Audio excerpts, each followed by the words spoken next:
El Museu de Ciències Naturals de Barcelona estudia la fauna invertebrada del medi hipogeu des de fa més de 100 anys. La disciplina encarregada del seu estudi és la bioespeleologia. La fauna hipogeo-cavernícola presenta adaptacions morfològiques úniques.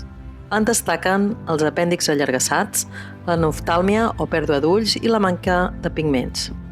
Els espècimens es capturen directament amb pinces, pinzells i mànegues entomològiques o fent servir trampes amb esquers. Les mostres s'envien al laboratori per ser processades i identificades. A continuació es transfereixen a vials amb alcohol absolut per preservar-ne el material genètic. Els vials s'etiqueten amb les dades bàsiques de recol·lecció, com el lloc i la data. Després es guarden i refrigeren fins al moment d'enviar-los al laboratori d'anàlisi molecular.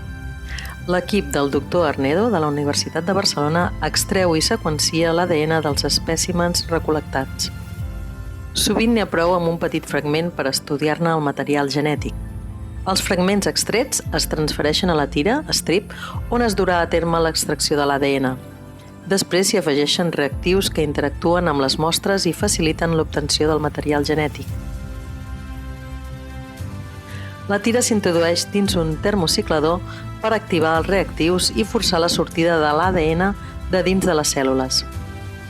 El líquid resultant és una barreja de teixits i ADN lliure procedent de la mostra original. Per analitzar l'ADN extret cal separar-lo de la resta d'elements que interferirien en el seu anàlisi. La barreja s'introdueix dins d'una centrifugadora per separar-ne els diferents components en funció de la seva densitat. La quantitat d'ADN extreta és molt petita i cal amplificar-la. Introduint la mostra d'ADN dins del termociclador i mitjançant una reacció en cadena de la polimerasa, PCR, s'obté el material genètic amplificat. El següent pas per analitzar l'ADN dels espècimens recol·lectats és la seqüenciació. El líquid amb la mostra d'ADN amplificat es carrega dins d'un seqüenciador.